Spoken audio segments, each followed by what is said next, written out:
செல்வ பெருந்தகை சொல்லியிருக்காரு, இந்த மாதிரி பீகார்ல வந்துட்டு பணம் போட்டதெல்லாம் தமிழர்களோட பணம், ஜனநாயகம் தோத்துருச்சு, தேர்தல் ஆணையம் வந்து முறையா பண்ணல அப்படின்ற மாதிரி ஒரு குற்றச்சாட்டு வச்சிருக்காரு. இதை எப்படிங்க பாக்குறீங்க? ஆனால் பீகாரை சார்ந்திருக்கக்கூடிய முதலமைச்சர் திரு நிதிஷ்குமார் அவர்கள் பெண்களை முன்னேற்றுவதற்காக, வேலை வாய்ப்பை உருவாக்குவதற்காக ஒரு திட்டத்தை கொண்டு வர்றாங்க. 10,000 ரூபாய் முதல் கட்டமாக கொடுத்துருக்கிறாங்க. தேர்தலுக்கு பிறகு மறுபடியும் கொடுக்க போறாங்க.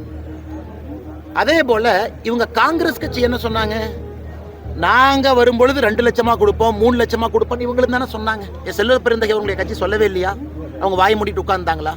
மக்கள் 2 பக்கம் கேட்டாங்க. சரி, காங்கிரஸ் கட்சி 2 லட்சம் 3 லட்சம் கொடுக்குறேன்னு சொல்றாங்க. பாரதிய ஜனதா கட்சி ஜேடியு கூட்டணி ஆல்ரெடி 10,000 போட்டுட்டாங்க, இன்னும் 1,90,000 போடுவாங்க. இரண்டையும் பாற்று விட்டு மக்கள் முடிவெடுத்திருக்கிறாங்க. அதனால ஜனநாயகத்தை பொறுத்தவரை மக்களுக்கு சாய்ஸ், அவங்க செலக்ட் பண்ணியிருக்கிறாங்க. கிட்டத்தட்ட கடந்த 20 ஆண்டுகள்ல 25 ஆண்டுகள்ல 20 ஆண்டு முதலமைச்சராக இருந்த நிதிஷ்குமார் அவர்களை நம்பி மறுபடியும் ஆட்சி பொறுப்பை ஒப்படைச்சிருக்கிறாங்க. வரலாறு காணாத தோல்வி காங்கிரஸ், 5 சீட்டு ஜெயிச்சிருக்கிறாங்க. காங்கிரஸ் இது போல ஒரு தோல்வியை சந்தித்ததில்லை. அதனால தமிழகத்தில் இருக்கக்கூடிய காங்கிரஸ் கட்சிக்கும் அந்த தோல்வி 2026 கிடைக்க இருக்குது. அதனால் அதனுடைய கட்சியினுடைய தலைவர் வயிற்றெரிச்சல்ல பேசுவதாகத்தான் நாங்கள் பார்க்கிறோம். பீகார் சட்டமன்ற தேர்தல் முடிவுகளை வந்து தமிழக சட்டமன்ற தேர்தலோடு எப்படி பொருத்தி பார்ப்பீங்க? அண்ணா, மோடி அவர்கள் மீது மோடி அவர்களுக்கான செல்வாக்கு, நல்ல அரசு வேண்டும் என்கின்ற செல்வாக்கு, குடும்ப ஆட்சி வேண்டாம், தேஜஸ்வி யாதவ் வேண்டாம் என்கின்ற மக்களுடைய நிலை, காங்கிரஸ் எந்த கூட்டணியில் இருந்தாலும் அந்த கூட்டணியை தோற்கடிக்க வேண்டும் என்கின்ற எண்ணம், இதை நான் தமிழ்நாட்டில் பார்க்கிறேன். குடும்ப ஆட்சி வேண்டாம், திமுக வேண்டாம். காங்கிரஸ் இருக்கக்கூடிய கூட்டணி தோற்கடிக்கப்பட வேண்டும் என்றால் அவர்களுடைய காங்கிரஸ் டிஎம்கே கூட்டணி தோற்கடிக்கப்பட வேண்டும். மோடிஜி மீது, நல்லாட்சியின் மீது நம்பிக்கை, அது இன்னைக்கு நம்ம அனைத்து இந்திய அண்ணா திராவிட முன்னேற்ற கழகத்தின் கூட இருக்கிறோம்.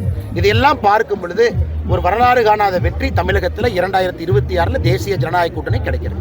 2026 கூட்டணி முதல் சதவீதம் அமைப்பாங்க அப்படின்னு சொல்லிட்டு பிரேமலதா விஜயகாந்த் சொல்லியிருக்கிறாங்க. அக்கா சொல்லியிருக்கிறாங்க. என் கட்சியின் சார்பாக தலைவர் இருக்கிறாங்க, நயினார் அண்ணன் இருக்கிறாங்க, தலைவர்கள் இருக்கிறாங்க. இது சம்பந்தமா அவங்க பேசுவாங்க. பீகார்ல சட்டமன்ற பெரும்பான்மை பெற்றதுனால தமிழ்நாட்டில் நீங்க அதிமுக நிர்பந்திக்கிறது வாய்ப்பு இருக்கா சார்? அதெல்லாம் பேசுவதற்கான காலமும் நேரமும் இது இல்லைங்கன்னா, மரியாதையான கூட்டணி.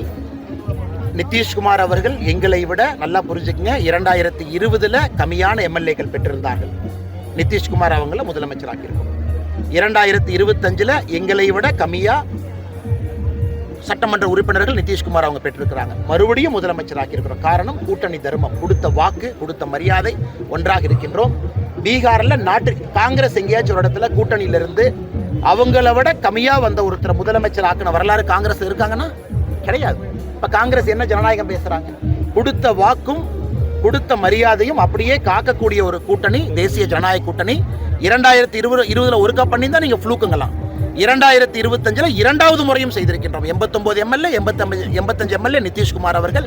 ஏன்னா அவர்கள் தலைமையில் எலெக்ஷனுக்கு போனோம். அதனால் நிச்சயமாக எல்லா கூட்டணியும் பாரதிய ஜனதா கட்சி அப்படித்தான் பார்க்க மாட்டாங்க. பிளே ஸ்டோர் மற்றும் ஆப் ஸ்டோரில் இருந்து பாலிமர் செயலியை QR கோடு மூலம் பதிவிறக்கம் செய்யுங்கள். செய்திகளை உடனுக்குடன் பெறுங்கள்.